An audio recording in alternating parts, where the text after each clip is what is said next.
What's up, guys? Welcome back to the Whiskey Uncut podcast. I'm your host, Paul, joined by co-host James, the Whiskey Professor. Oh, new title. I like it. New title. Yeah. I figured since you're always throwing around your fancy PhDs and master's degrees. I prefer Whiskey Doctor. Whiskey Doctor? Yeah, that makes me sound better. What about Doctor of Love? Yeah, that does not make me sound good at all. No, let's stick with whiskey. Whiskey Doctor? Okay. Yeah. Doctor of Whiskey, James, who has graciously, in our last episode, given me this bacon air freshener. Oh, it's so good. To remind me of Octomore. Yeah. I'm going to remove it now because even in the plastic bag, it smells horrendous. So, well, your dog liked it. That's what. Yeah, that's the what dog was quite. The dog loved the bacon air freshener. Yeah, the dog was thrilled. Good. Yeah, she almost jumped me for it. So I think today we're going to do Taiwanese whiskeys, following up on the Japanese whiskeys we did last week. I thought it would be cool to stay in Asia and talk about Kavalan. Yeah, and I'm excited for this too because I knew what Kavalan was, but I think the only reason I've tried Kavalan is because I know you. It's one of those bottles when you see it, even sitting on the shelf, it's kind of pricey. These are all like, what? Yeah, the cheapest one starts at $80. Yeah. And so it's not one that I typically just want to take a swing at. So it was nice to know somebody that has a little bit of a collection of them, give them a shot. Yeah. So while I pour this first one, which is going to be the King Car, what have you been up to this week, James? Drinking anything interesting? I had a friend over the other day and we tried a bunch of NBC Ryes. Those were really tasty. I'm excited. I'm getting a single barrel, so I'll have to bring it on the show. I think those were really good. We also tried the Lock, Stock, and Barrel 20.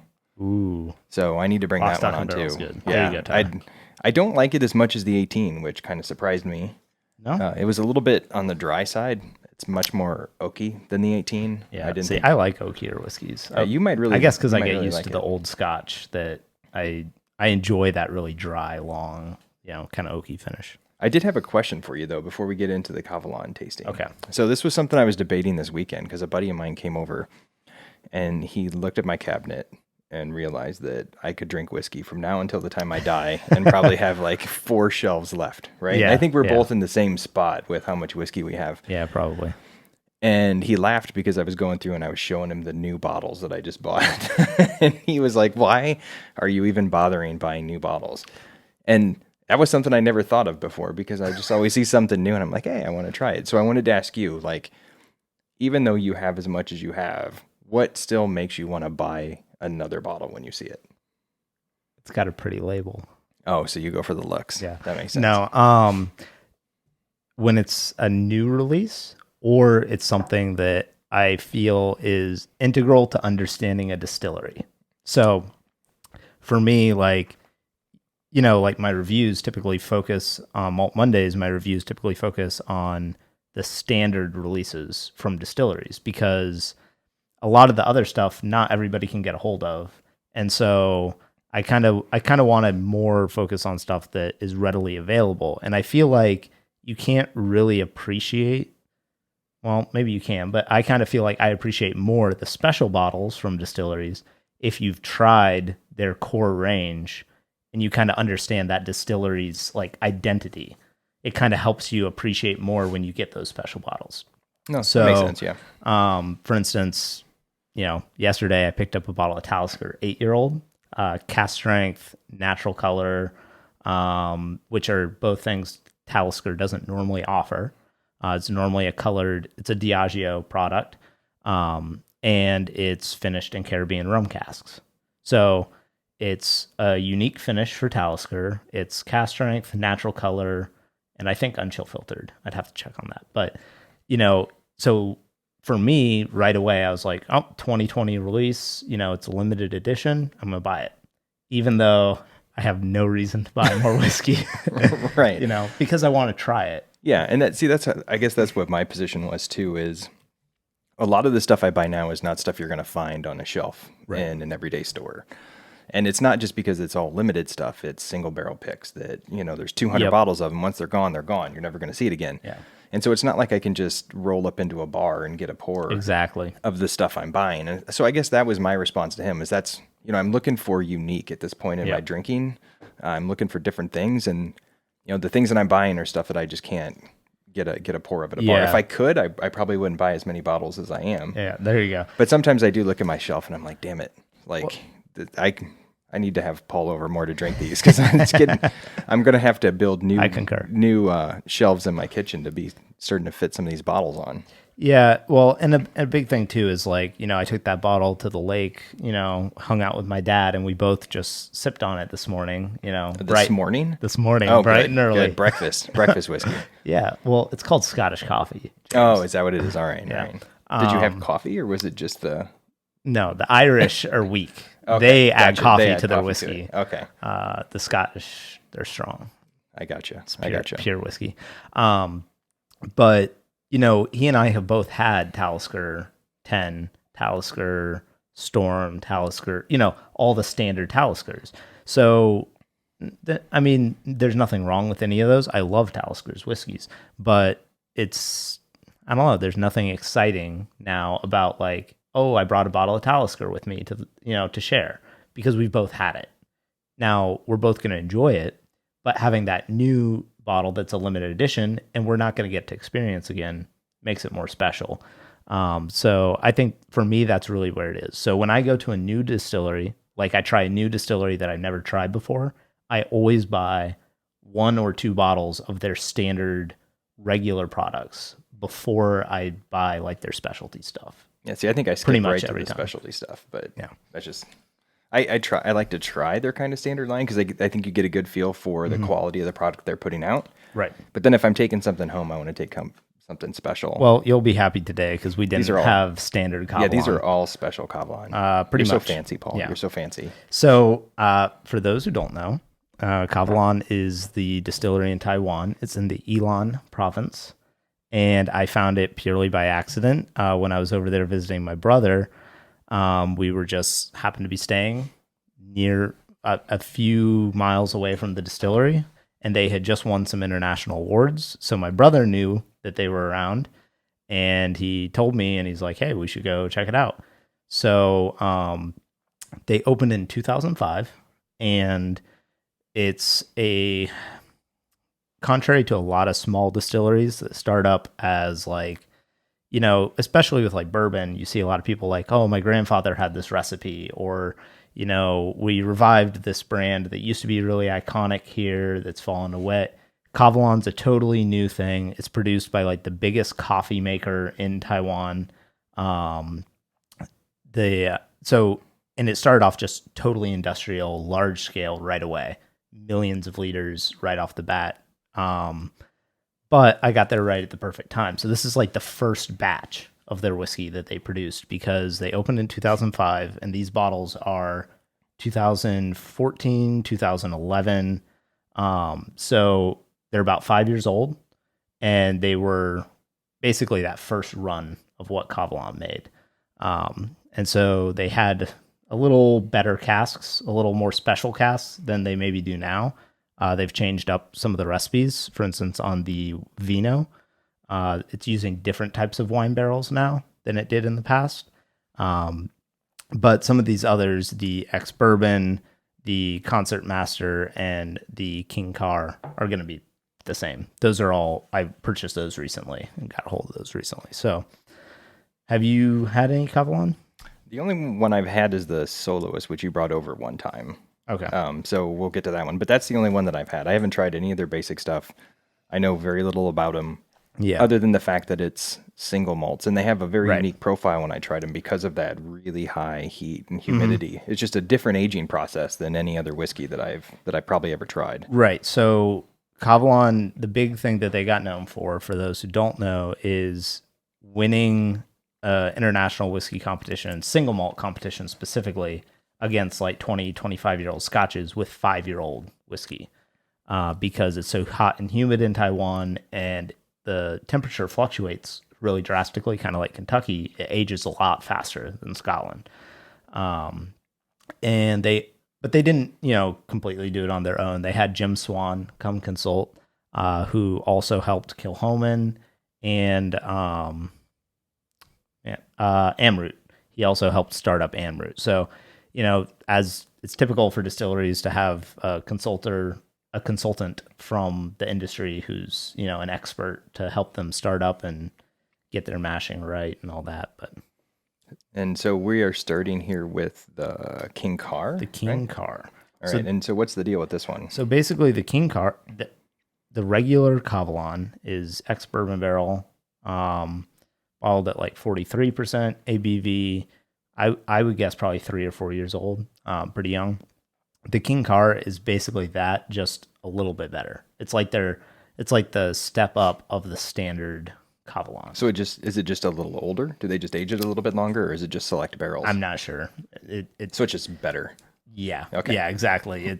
I mean, they don't put anything on the label to tell you. But on the nose, to me, this is very much like, I would not guess that this was not from Scotland off the nose. Like, this smells like Speyside, Glenfiddich style, just kind of creamy, light fruit. Yeah, I was gonna say it's fruity, and I get a lot of like there's not much wood on it, but it smells kind of sawdusty, you know what I mean? Mm-hmm. Like that kind of younger green quality of an oak. But it's really like the nose is super inviting. It doesn't, right out of the glass, you can tell it's going to be a pretty easy drinker. And this one is 92 proof. So above 40. And I think all Cavalon stuff is above 40. I think the lowest they go is 43. But I think it's got pretty nice body to it. It's smooth. I like everything about it, but the finish. The finish is like bitter to me. Yeah. It's really bitter on the back. This reminds me a lot of Hibiki Harmony. That's a good point. I would say, like, yeah. I would say that this is very similar. Really nice aroma, really nice flavor. The finish just falls flat, a little bit bitter. And certainly on the nose, it reminds me a lot of Hibiki, because you get that bright, fruity, kind of light, creamy, like you mentioned, nose. It doesn't come off as a heavy whiskey at all. We were just trying some Hibiki 17 as our pre-gaming for the podcast, and the nose on that was definitely more dynamic than this, but it has that same kind of quality to it. I know what you mean. Yeah. So the problem with this is, if you're buying Cavalon in the United States, just like Japanese whiskey, you're going to be paying a lot for it. When I purchased these in Taiwan, they all cost about half, at least, what they do here. So like this, to me, how much would you pay for the King Car whiskey based on what you just tried? In a full 750? In a full 750 bottle. I think it would be solid at about $50, something like that. It's 130. Oh, you gotta be kidding me. Yeah.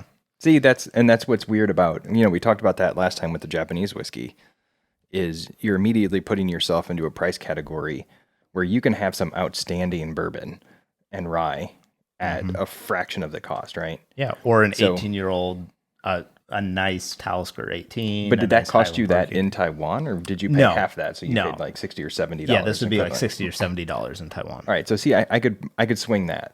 Right. But I mean, you don't think that's worth $130, No, though, right? I don't. Okay. I was gonna say maybe I'm crazy because I don't know, because this is a little bit out of my realm. But yeah, I mean, even up to $60, I would pay that. If it got to 70, I'd be like, eh. I mean, it's for one thing, it's 92 proof, right? Mm-hmm. And we know I'm a proof snob, so for me, that's pretty light, and it tastes enough like you said, Hibiki Harmony, that if I wanted that flavor profile, I could probably go get Hibiki Harmony For $70. and overpay for Hibiki Harmony. Yeah, Well, yeah. at least I'm not paying 130 for that. Right. But it's good. I like it. And I mean, that's what you're going to see here is, like, if you buy any of these in the States, you're going to be paying a premium for the fact that Cavalon, even though they've now been around for 15 years, I keep waiting for them to just like be on the shelves, and they're not, especially these soloist ones, because they're so highly sought after. And it's just the distribution or the popularity just isn't there yet. For the cost to come down, and maybe it wouldn't. Maybe Cavalon, due to importing fees, I don't know what the trade deals with Taiwan are. There may be nothing they can do about it by the time it gets here. It just has to cost that much more. Right. I've seen it around town a little bit. I know Dorn's had it a few times. I think I've seen it at ABC or Total Wine, I think maybe Total Wine. Yeah, most places have the standard Kavalan and then this one, the This is the one I've Concert seen. Master, Yeah. which is port cask finish.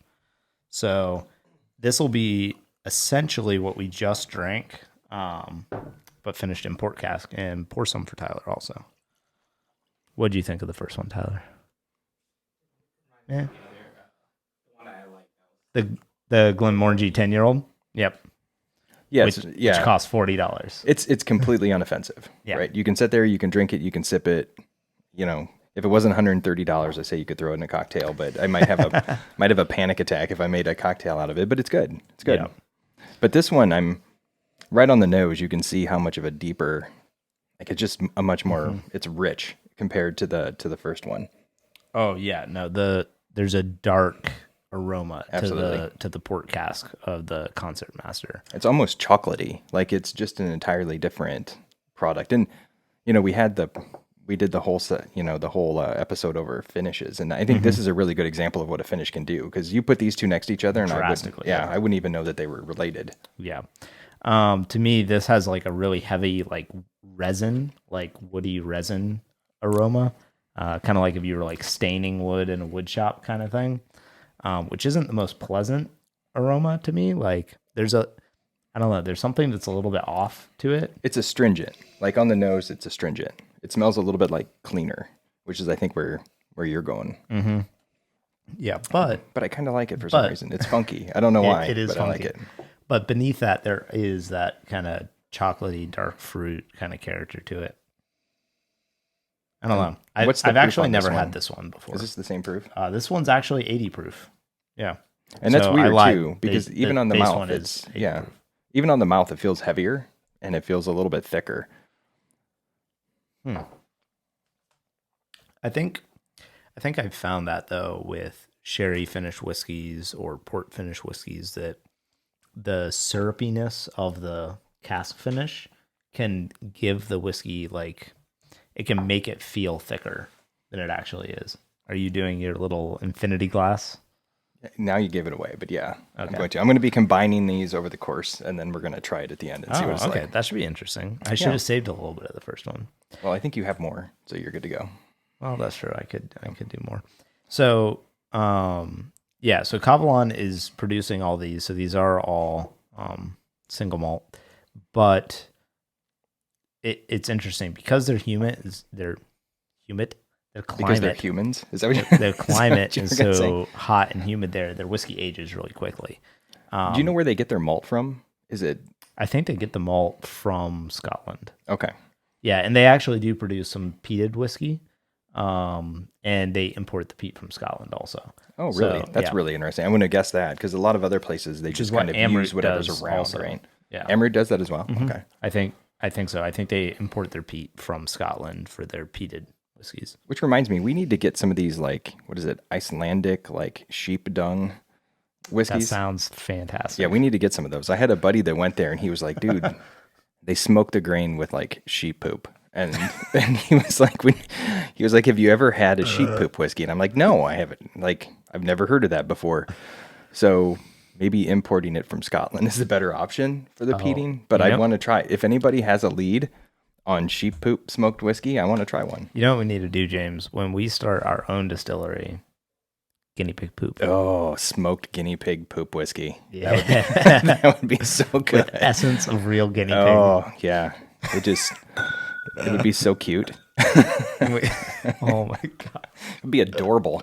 That's the best whiskey ever. Yeah.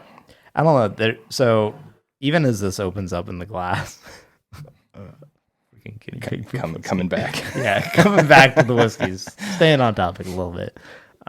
Even as this opens up, there's still just like that little bit of a weird aroma where, again, this one's going to cost you $80 on the shelf in America.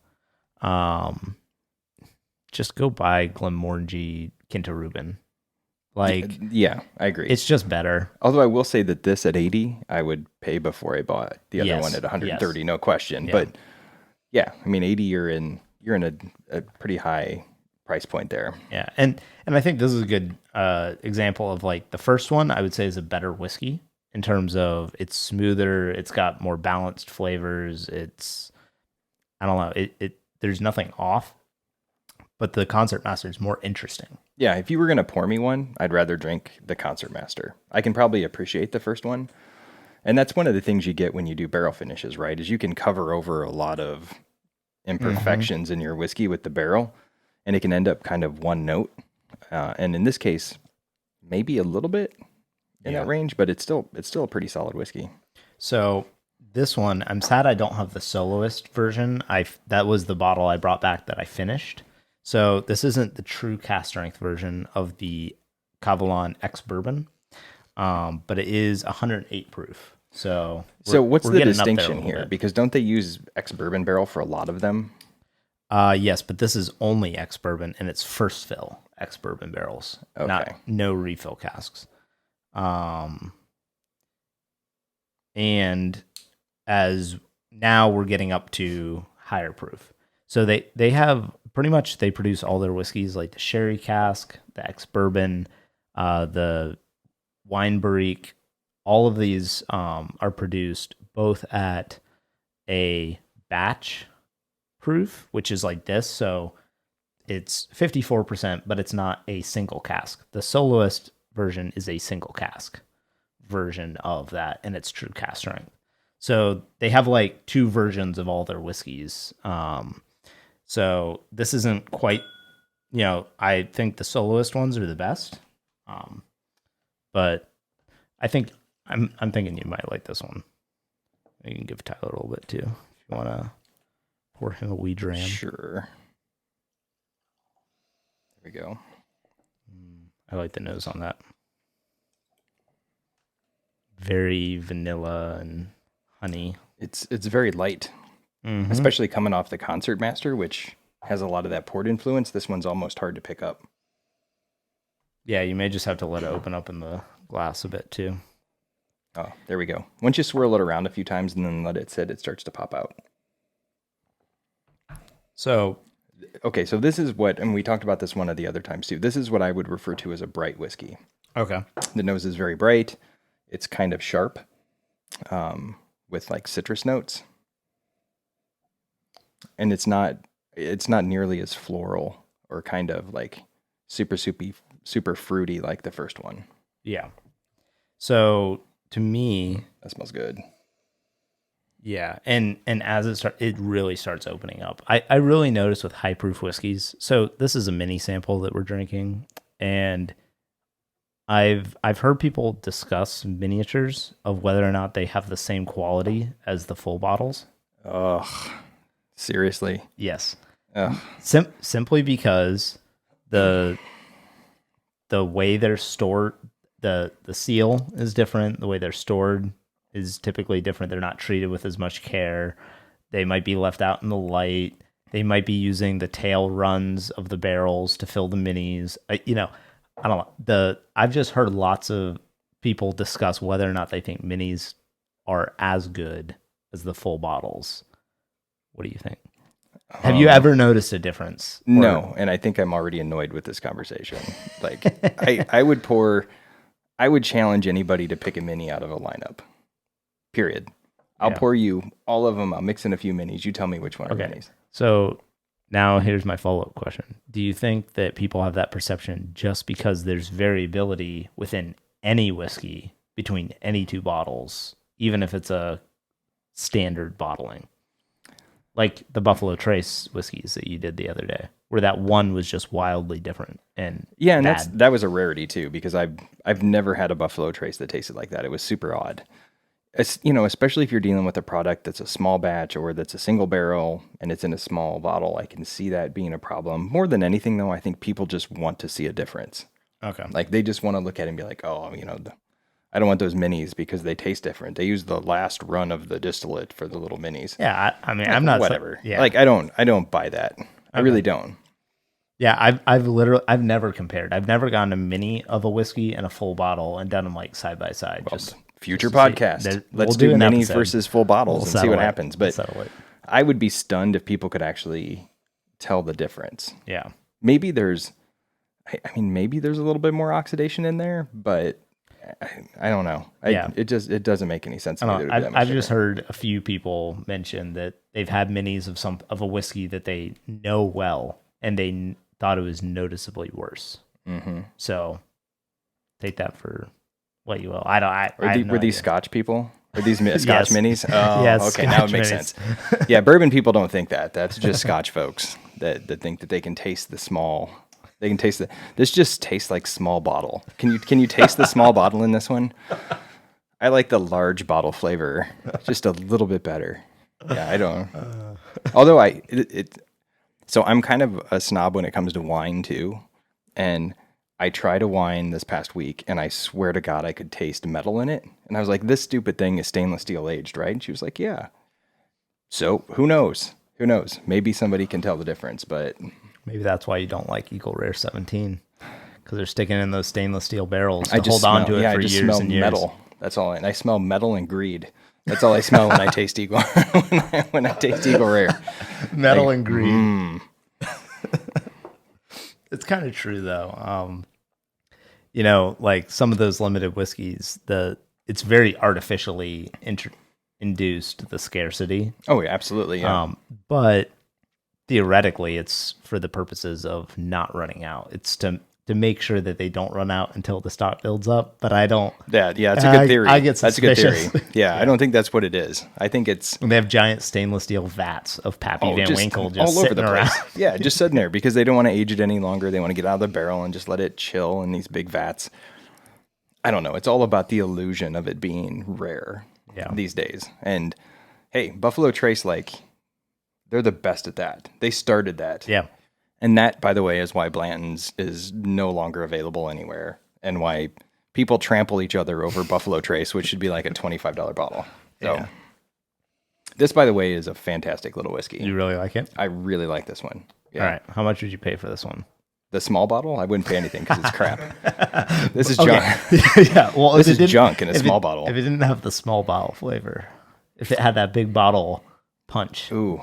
And this is what, 104? 108 proof. 108? Okay. So I would probably go. So this is getting right up into your wheelhouse of like, it's got the body, it's got the Yeah, this is my kind of whiskey. I would be, if I paid 80 to 100 for it, I'd be happy. If I paid over 100, I'd be like, eh. Would you be willing to pay a little over 100 just because it's rare, and you might only see a bottle once every couple of years? Yeah, I probably would. Okay. Yeah. So this is about $125 to $150, depending on the store. Yeah, and I can see it being in that range. Yeah. It's 150 might be kind of pushing it for me, but it's unique enough at the 108 proof. It's got a nice little kick to it. It's definitely a warmer pour than Yeah. what you get on the other two. I And like- you can feel that in the mouthfeel Yeah. too. It's a I thicker like this whiskey. at least twice as well as both the previous ones. At least twice as well. At least twice as well. Wow, that's very precise. So would No, you it's pay? not. So would you pay At twice as much? At least As it- twice as well. Well, we didn't even rate the other one. So Yeah, what does but twice I'm as well just- mean? I'm just saying. I like it. I like it 1.75 better than the other two. Okay, that's precise. Yeah. At least twice as well could be 10 times. I don't even as know what much. that means. Who says I like it twice as well? Have you heard that before, Tyler? No, Tyler's never heard that either. I like it twice as well. That's what am I dealing with? At least. I'm just gonna drink. I'm just gonna keep drinking. Like I think that's the best approach. At least what? It's at least. I can't. Paul now has lost the ability to can't. speak. You know what I You meant. got it. You know what I meant. Yeah, I know. I'm not crazy. You might be. You might be a little. All right. Let's I'm go gonna- on. Hold on, I got to add this to my infinity, but I got to make sure that I get the same amount. All right. So now we're looking at the Cavalon Vino Barrique Soloist, cast strength, non-chill filtered, natural color, bottle 78 out of 218. Now, are all these natural color too, by the way, or just certain products? I don't know if I don't think the base ones are. The Concert Master and the regular Cavalon, I don't think they are. These are so light that I just assume. I think any of the ones that are in the ex bourbon, like the official, the big bottles, the big bottles, yeah. like they're real whiskeys. Are But they do say it on the soloist. It may just not say it because it's the tiny bottle, to be honest. It's a lot of. Well, It's a lot to put on that not tiny little enough label. room. See, it's an inferior bottle. You can't fit no color added on that small little label. It's inferior. I thought I could taste color too. Maybe that was one of the problems. I could taste the color. They're just adding color to the small bottles. Oh yeah, James. yeah, I gotcha. Yeah. So this is the Vino Barrique, and back when this bottle came out, so this would have been aged in red and white Burgundy wine barrels. Oh, both? So they actually double it up? Wow, that's kind of fun. And now I think they're using Portuguese barrels, if I remember correctly. So just Portuguese red wine? Yes. Okay. They might still be using some white wine barrels, but I think they've switched to Portuguese wine instead of Burgundy. And Probably so this because is it's cheaper. this is okay. So what kind of this is about 5 to 6 year, you said, Yes. and you're at cast strength, so we're just shy of 120 proof. Mm-hmm. Yeah, And 59 point something. And this though is the one where they do both red and white. Correct. Yep. Well, this should be interesting because there's not a whole lot. There's not too much whiskey out there that's aged in white wine barrels. Yeah. Because it usually adds kind of a funky, musty, dry note to it, and I have a no lot of idea. whiskey's already funky and musty and dry. Yeah, I have no idea what that finishing time is Or what order. Right. Yeah. Yeah, it might have just been dipped in a white wine barrel for a little bit, and maybe they moved away from the white wine because they decided they kind of didn't like that as much as just the red wine, Or it was just more expensive. Who knows? Right.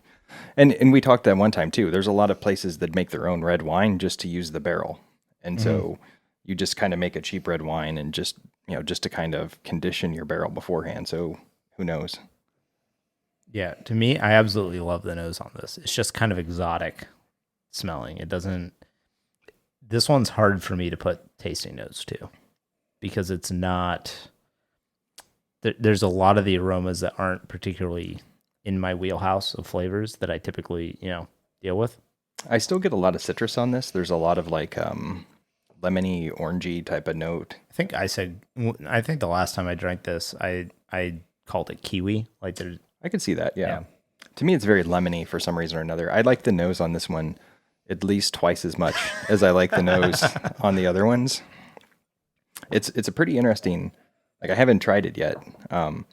There's also a little bit of a grapiness to it or like a raisiny note to it that I'm assuming is coming from the red wine. But this is one of those, like every once in a while you run into a whiskey and you smell it and you're like, I have no idea really what that is. And I sort of feel like that about this one. There's a lot of different things going on, so it's sort of hard to pick out specific profiles. Yeah, I would have to sit here for a long time to actually figure out. But the flavor on this, holy crap, unbelievable. That's really good. Yeah. Wow. Yeah, that's probably one of my favorite bottles that I That own. is a really, really well balanced whiskey. It's not overly sweet. It's hot, but it doesn't like completely blow out your palate. I wouldn't guess that this was almost 120 proof either. I'd probably guess about 110, 115. Yeah. No, and that's what I really like about the Soloist line is the whiskey. They have so much weight to them from that high proof, but whatever their cask selection is, they're just picking really good barrels. That has to be what it is. In addition to the fact that it ages kind of quickly there, but I hear a lot of people talk about Texas whiskeys, and we'll have to do an episode on Texas whiskeys because I haven't had any. But, people talk about how it's so hot there that it over extracts the wood. But I feel like in Taiwan, they don't quite have that issue. And I think because of the high humidity, because they're in like literally a jungle. But it gets colder there too, right? It does than get cold. It does get cold than a lot of regions in Texas. Yeah. But I think because of that high humidity, that it also changes the way the alcohol versus the water evaporation through the barrel, And these are relatively young too. I mean, I wouldn't want to leave this in a barrel too much longer because it's already got a lot of body to it and it's pretty heavy. What I would be really interested to see, because I think this is in first fill barrels. I would be really interested to see them do this whiskey 5 years like this and then put into a second fill or third fill barrel for just a couple Just extra let years. it mellow for a while and see what happens. Yeah. So you're not getting, because I think if you had any more red wine flavor in this, it would be way overpowering. Like it's like perfect where it is in terms of it just hits you like with a fruit punch, jam, succulent fruits, cooked, like extracted. That damn light. We Holy. That light's never made it over 40 minutes, I don't think. If it's plugged in, maybe it overheats. Maybe that's what it is. If it's plugged in, it flickers. And if it's not plugged in, watch, it'll start flickering. No, we're Maybe good. not. We're good. Okay. But it's got full battery. It should last. It'll say the battery is still full, so it's not dying. I think it's just overheating. It's your or something. equipment. Yeah, I you know. It's a cheap light. not- I should have just bought the one that the YouTubers recommended. But I was like, you know what? I could save $40 on that light. No, yeah, you save $40 and it doesn't last 40 minutes. So you probably should have splurged a bit. But yeah, this one.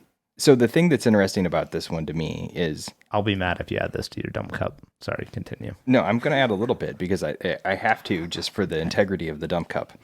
But not only would I not, if you handed me this blind, I would have no clue what it is. Mm-hmm. I would guess that it was a finished scotch of some sort, but I could not tell you what it was finished in, and I could not even remotely tell you what age it was. There's just a lot of different layers going on. It almost reminds me of a Madeira finished. I don't know how many Madeira finished malt whiskeys you've had, but some of the Madeira finished bourbons, it sort of reminds me of that a little bit. Yeah. So this is, I would say definitely Madeira. If I was gonna pick an analogous thing, I would agree with Madeira. Because it's a little more exotic than just a standard port or sherry finish. And it tastes fortified. There's something about it that feels fortified. Yeah. I absolutely adore this whiskey, which is why this is really good. I've barely drank it because I just don't want to run out, and I haven't found anywhere to buy it in the States. This one stateside is going to cost you about $300. Yeah, that's rough. To get it, because you're going to have to get it imported, shipped in from somewhere. No, yeah, because if you were going to ask me the same question as the others, I probably would have said 150 to 200 range. I'd be pretty comfortable. Mm-hmm. But anything over 200 for me, it better sing. It just has to be a fantastic bottle. And this certainly is good, but I think again, and I will stand by this, the thing that young whiskeys always cannot stand up to is the finish. This to me, as good as, I could just sit and smell this for a long time because it's got so much going on. It's such an exotic aroma. The flavor is so interesting, so different. I could just keep drinking it forever. But after I drink it, there is a little bit of a fruit, slight oaky finish to it, but it's not an evolving, waves of flavor that go on like when you drink something like a stag or a good 25-year-old scotch, or it just doesn't have that lingering complexity that just after you're done you're just I'm good for 5 minutes. I don't need another sip for 5 minutes. And that to me is I still haven't found a young whiskey that can overcome that. Yeah, I mean there's definitely not as much when you get up into the 15, 16, 18-year range, the finish on those bourbons a lot of times or whiskeys is just, it has this ability to kind of just draw on flavor for so long and just hold there. Youngers tend to kind of just come and go. This one is definitely better in terms of the finish than what I would normally get from a 5-year whiskey. We tried some younger whiskeys, and they can be kind of rough. But here, the wine finish, I think, that's the lingering flavor I get is some of that fruitiness, and that helps compensate for that younger grain. Yeah. No, I adore this whiskey. Yeah, I would drink this. I would drink it. I would drink it. Glowing recommendation from Dr. Whiskey. I don't know if I would pay $300 for it. But as much as I like it, that's a tough call. Again, when I picked I bought it at the distillery for $125. That I would pay. Yeah. In a heartbeat. Not even a question. Yeah. And I'm totally happy with that. So let's go on to the final one here. Ooh. This is the Kavlan Fino, which comes in this fancy gold label. It comes in a wooden box with gold inlay. I'm a sucker for wooden boxes, by the way. Yeah, no, me I'll buy too. pretty much anything in a wooden box. Yeah. At least when I purchased this was the most expensive whiskey that they sold. So it probably was $200 there, Ooh. and probably So like it's 400, 500 here. Yeah. And I think a big part of that is that the Fino barrels are very expensive. Fino is just a specific type of sherry. And it's a little, And so what made you want It's kind to? of hefty pour. Oh, I think I can deal with it. Yeah. So what made you want to buy this one when you tried it at the distillery? What made me want to buy it was, Besides the fact that it's just rare, but I mean, what specifically about the like flavor profile, or really jumped out at you? I've never found another whiskey that's finished in Fino sherry barriques. Yeah, I don't. Every I single mean, I Scotch wouldn't is because in of bourbon and rye. yeah. But Every I'd never single heard of Scotch is in Oloroso or Pedro Jimenez. Right. I mean, every now and then you might get something a little different, but I have not seen. Not saying there aren't, but I haven't seen another whiskey finished in a Fino sherry. And do you know what the difference is? I'm kind of sherry stupid, so I don't really know what the difference is between man. Fino and the others. When I worked at Dorn's, I could have told you. Like, So you forgot in the last like 3 to 4 years? yes. Is that In you the got last, so much like, engineering up 4 there that yeah. you've forgotten what Fino sherry is? So if I recall correctly, there's a bunch of different types of sherry, but Fino sherry is fermented on the lees, which means they leave everything in there as it ferments, I think. Yeah. And so it gets like this crust of like dead the dead yeast and everything on top, and they leave that all in there, and it makes it way drier. And I think that it's just it's fermented way longer too, or they just don't add as much sugar to it as they ferment it. Well, this definitely does not smell like Pedro Jimenez and other ones. Usually, especially with that, I get a lot of like nutty qualities, and there's a nutty quality here, but it's dirty almost. Yeah. Yeah, like cheese. Yeah. My whiskey smells like cheese. No, it's definitely an earthy, like musty kind of note to it. Yeah.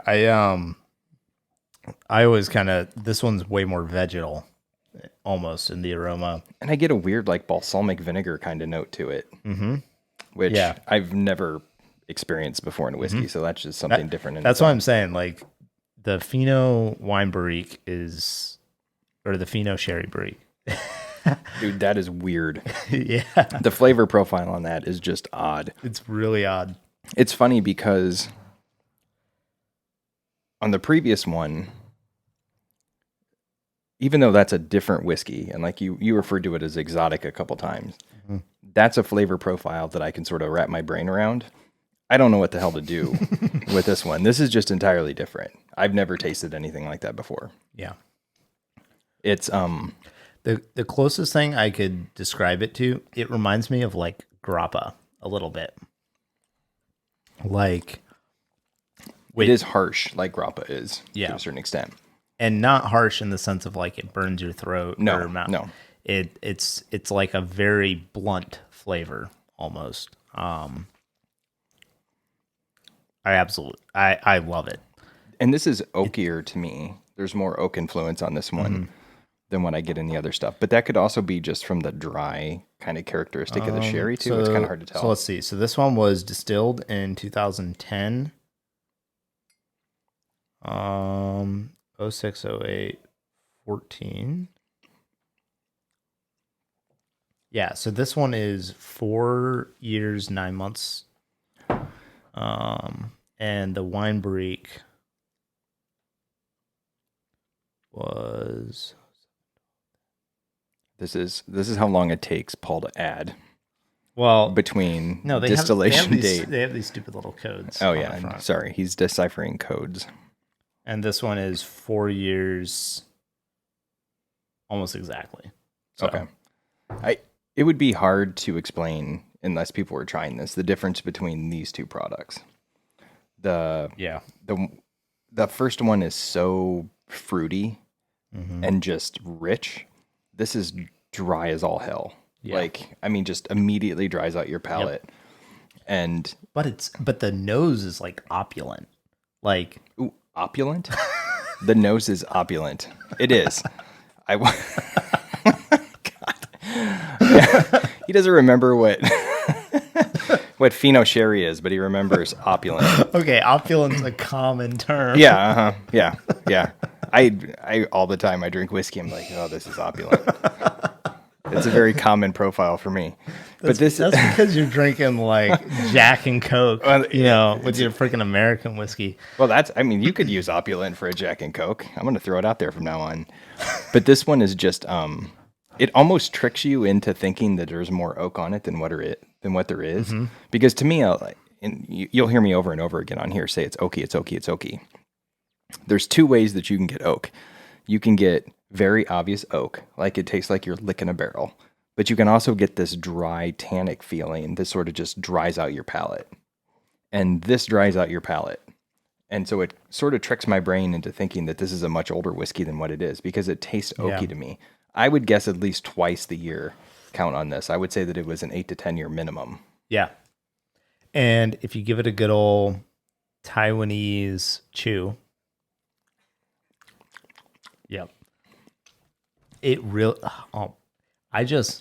I love these two whiskeys so much. Like, if they're so expensive, I rarely drink them because they're extremely rich. Like, both of these are, I mean, I only poured a third of a glass of each, and I'll probably have trouble finishing both of them because you can pour them into my infinity cup. I'm good. I'll finish them. I'm all right. Okay. not gonna have that much trouble, James.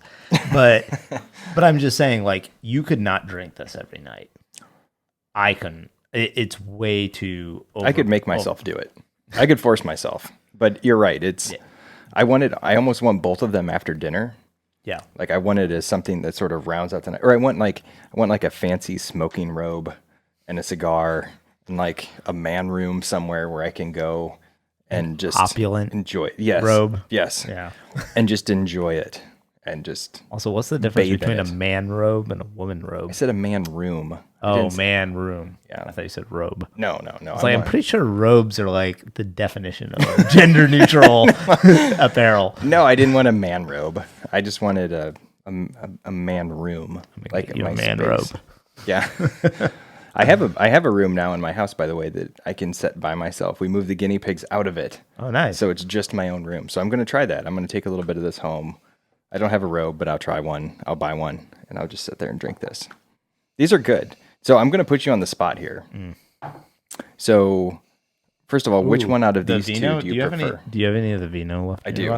You just go back and smell it. It's got like a little smokier quality to it. It's almost mapley too. It's amazing. Yeah, exactly. So which one out of these two, or these last two, do you like the best? Man. All right. The better whiskey, no, I think, is the vino.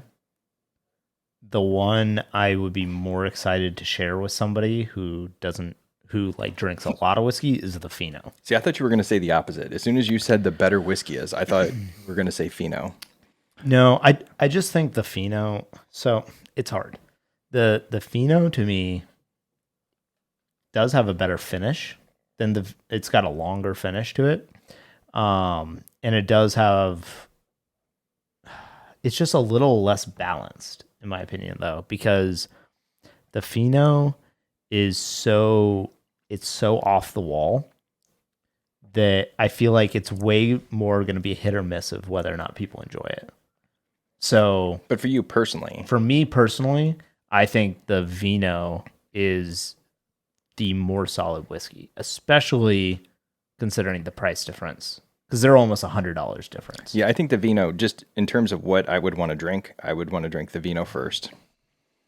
The Fino second. And the Fino reminds me of that oddball bottle you have sitting on your shelf, and you're like, hey, try this. It's super weird. Except instead of it being super weird and shitty, it's like super weird. It's super weird and awesome and expensive. And then after that, I'd probably go the bourbon cask and probably to the Concert Master and then The vino to me also, like, as it opens up more, and now coming off the dryness of the fino, has like a little more of a chocolatey character, and I just like that whiskey. I freaking love it. I love them both for very different reasons, so it's hard to pick between. And it's funny because I don't think of bourbon as sweet typically, and when bourbons do get sweet, like when you have a port finished bourbon like Angel's Envy, I want nothing to do with it because it's just sweet on top of sweet. But these two, I definitely prefer the sweeter one. And the vino is sweet by comparison, but I wouldn't overall call it a sweet whiskey. But by comparison, it's sweet, and I think that's what I like about it. It just has more of that. I think, and honestly, I think the vino is more the American palate than what the fino probably is. That's a good point. You're also probably more likely to be able to get a bottle of the vino. Sweet, I'm in. Than the fino. I'm in. All right, if you can get it for me for $300. Crap. Okay, how about 120? Can I do 120? Just hop on a flight, a 23-hour flight to Taiwan. My buddy was going to get married in Taiwan this past year, and then COVID shut everything down, and I was totally planning to visit there. Absolutely go. So maybe we'll just go anyway, and I'll just smuggle some bottles back. I would go again. It's really cool. I didn't invite you. Oh, I was going to go by myself. Paul just invites himself. Well, that's unfortunate. On my vacation. He's like, "Oh yeah, I'll go." But I would like to check it out. Yeah. We need to go to Kentucky though, because I have not been to Kentucky. Dude, I want to do a live podcast from the trail. So we go to a distillery, stop, badass. Do a show, do it. Yeah. Because I did it once and I was almost a little overwhelmed. There's too many places to go. There's too many things to do. And, you know, you want to do a lot of distilleries in a day, but dude, drinking bourbon at like 6 distilleries starting at like brunch sounds awesome. Is a lot to do. It's a lot to do. I mean, I know it's, you know, a Scottish coffee or Scottish whatever you were talking about earlier. I coined that term, by the way. But it was a lot. But I definitely want to go back. I think it would be awesome to set up a trip like that and just kind of cruise around and see the differences. And at some point we'll get you over to Scotland because I think that'll give you a new appreciation for Scotch also. Hey, I'm game. Because here's the thing. Like, on a lot of the bourbon guys, they get to release like the bourbon they want to. They get to release like the special edition, cast strength, uncut, unfiltered, you know, version of their product. And a lot of the guys producing the Scotch, because they're owned by multinational mega corporations, don't get to release their product. And so when you go to the distillery though, and you get to do the tastings at the warehouse, what you're tasting is their product. They're pulling out the casks that they're excited about to taste for you. And those are not the casks that are ever being bottled. And so, you know, like when I went to Lagavulin, you know, talking about Scottish coffee, you know, we were there during the whiskey festival. So we're waiting in line to get the festival bottle, you know, for probably an hour in the morning. And they just come down the line and pour you Lagavulin while you're waiting at 8 a.m. and everyone, like, hey, welcome. And everyone waiting in line has brought their own bottles that they're sharing with each other, and like all. So it's awesome experience. And they've got bagpipes and music and all this stuff. And it's raining and it's cold. It sucks. And you're waiting for whiskey. Yeah. Yeah, but it's awesome. And then, like, they open the doors, you go in, you buy your bottle, and then they just let you into the distillery, and they just pour Lagavulin for you for free for like 6 hours. Oh, as much as you want. And there's oysters and I would music. Eat the oysters and pass on the Lagavulin. And there's all the little ladies from the village who have their baked goods there, and like all this. It's awesome. Is this like a Ren fair? What are we talking about? Pretty much, yeah. You know, now Bruichladdich had a rock band.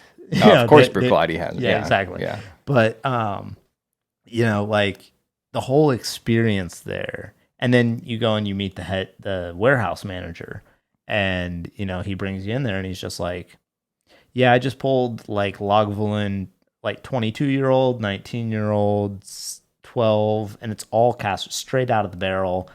None of those are things that ever get bottled, and it's just stuff that he's been experimenting with." And, you know, it totally transforms what you think of that brand, because most of what you can buy in the States is not that. No, yeah, and I think so you don't get that same experience when you go on the bourbon trail. Like you're really tasting most of their Regular product, regular right. products. Now, But some that's of them because their regular product is usually closer to that. what they want, yeah. And Right. some of them will bust out separate, barrels here and there and say, "Hey, try this." And certainly, like when I went for bourbon sippers, people give you different products when you're from somebody like Bourbon Sippers than other people coming through. So I did get to try some really cool products when I went. But there's also something to be said for if you haven't gone to a distillery, you're going to leave every distillery thinking that was the best damn whiskey you've ever had, right? Because there's just something about like being there and trying. This was another conversation I was having with Jonathan Richardson this past week. Like you'll go to a distillery, especially if you're doing like a barrel pick, and it's the best shit you've ever had, like immediately.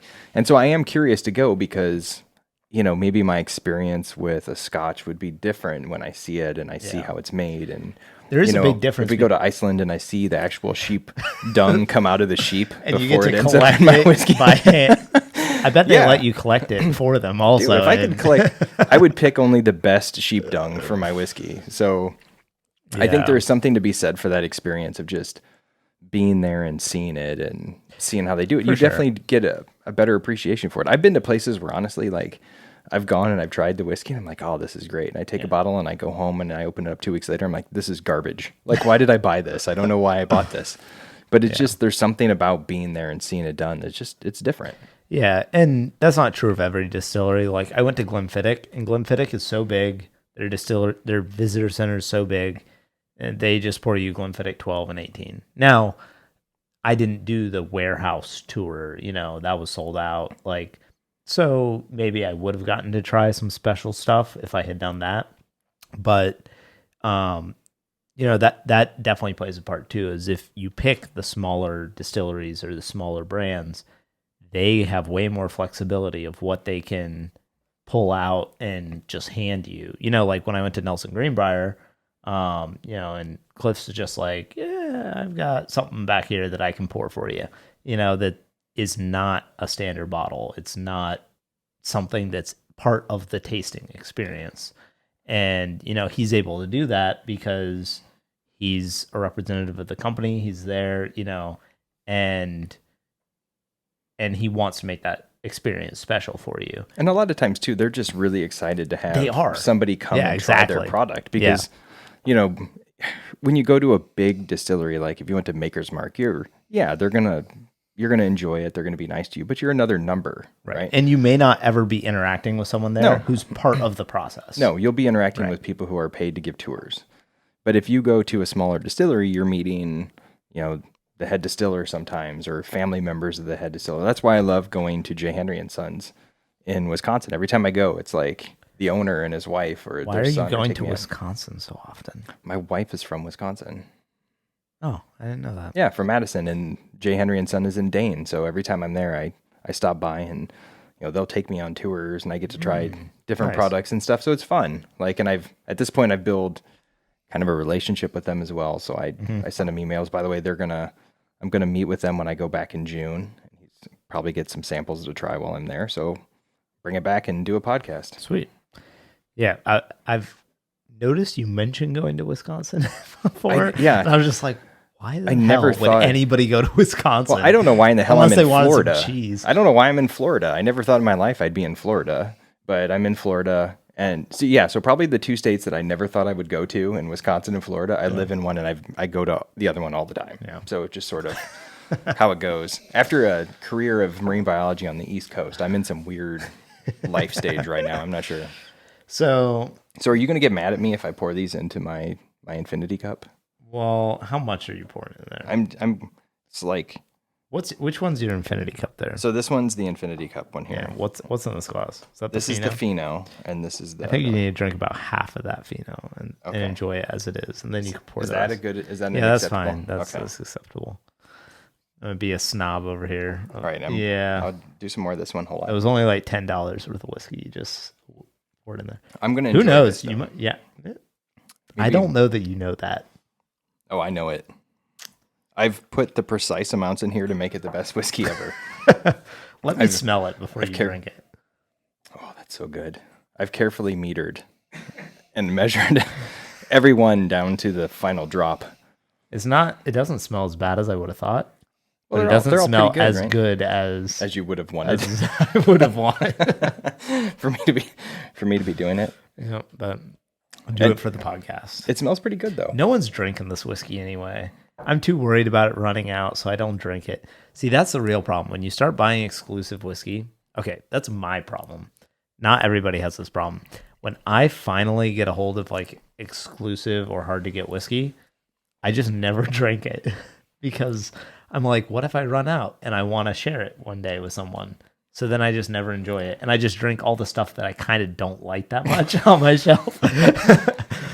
Well, but the good Do you thing have that is, experience? Like, No, I like agree. when you're drinking at home, like when you just pour yourself a glass on Tuesday yeah, I night, don't drink my high end stuff. you probably drink the stuff that you're like, it's okay. Like, it's not my best because you want to save your best for when a friend comes over. And honestly, I usually drink crap I want to get rid of. Yeah, exactly. Like it's just something that I want. I want to my empty point. the bottle and I want to move on to something else. But you did. So I'm going to give you this though. You open them. Yes. The vast majority of people now, when they buy expensive bottles, just stare at them, and it drives me crazy. So at least you opened it, you enjoyed it, and then after that, as far as I'm concerned, you can do whatever you want with it. If you want to put it in like Diet Dr. Pepper, Yeah. do your thing. So but at least you opened it. The only one I haven't opened is the Kavalan Distillery Reserve. Well, why didn't we try that? Now you're pointing to it. It's gold. Yeah. It's in a box with like a gold pillow behind it. And so apparently I'm not good enough for the gold pillow whiskey. I've never opened that one, James. But you should have opened it just for me. But here's the thing. It's peated. I'm not giving you any of my guinea pig poop whiskey. I'm gonna put that in a gold box, And I've I'm gonna make you enjoyed, stare at it. I've loved my other Kavalan whiskeys. I'm afraid that one might be disgusting. I don't think that's what the problem is. I think you know that it's really good, and you didn't want to give it to the bourbon No, guy. I've never tried it. Oh, whatever. It's always going to sit there. I think we in should end the podcast infamy. now. I'm done. Okay, I'm done talking to Paul. All right. Well, if you made it this far, you're a prime contender to subscribe to our Patreon. If you listen to this for an hour and 2 minutes now. So head over to patreon.com/Malt Mondays. We're gonna have some bourbon sipper shirts in the next week. Yeah, I got them made. Sweet. Yeah, they're really nice. They turned out great. And if you would like to get a chance to try some of the whiskeys that we're doing on the podcast, sign up for the virtual tasting tier. It's limited to 10 people, and we'll send out samples of stuff exactly like this for you to drink along with the podcast and get to try some stuff that you either may not have access to, or you may just not something that you would normally buy a bottle of. So it'll be 3 to 4 samples depending on what we're doing once a month, and that should be a lot of fun. And I think it's going to be really great too, because we have a lot of distilleries now that are sending us samples. Mm-hmm. And a lot of times they just send their standard line. And so if it's not something that you're familiar with, then we can give you samples of pretty much all of their products. And then you can go out and look for them. So exactly. It's a great way for us to not only talk about whiskey on the podcast, but also introduce folks to some different products. Yep. Which reminds me, do you have an idea what we want to do for next week? I do not. I say we do Koval. Okay. Why don't we do Koval? Yeah, we just picked a barrel of Koval, actually. Yeah, and I actually have a barrel pick that we just did for a rye, so we can do their standard lineup. I think I have their bourbon, their rye, and their 4-grain. Okay. And then we can also do the barrel pick next to it, and I think it'd be a nice lineup. And yeah, that'll be fun. And then I would just like to thank our sponsors, Dana and Lorraine and Daniel, who have all sponsored the podcast at the producer level or the level to get a cheers. So Nice. We'll Cheers with my toast infinity. to them, and until next time, drink more whiskey. Deal. See you guys.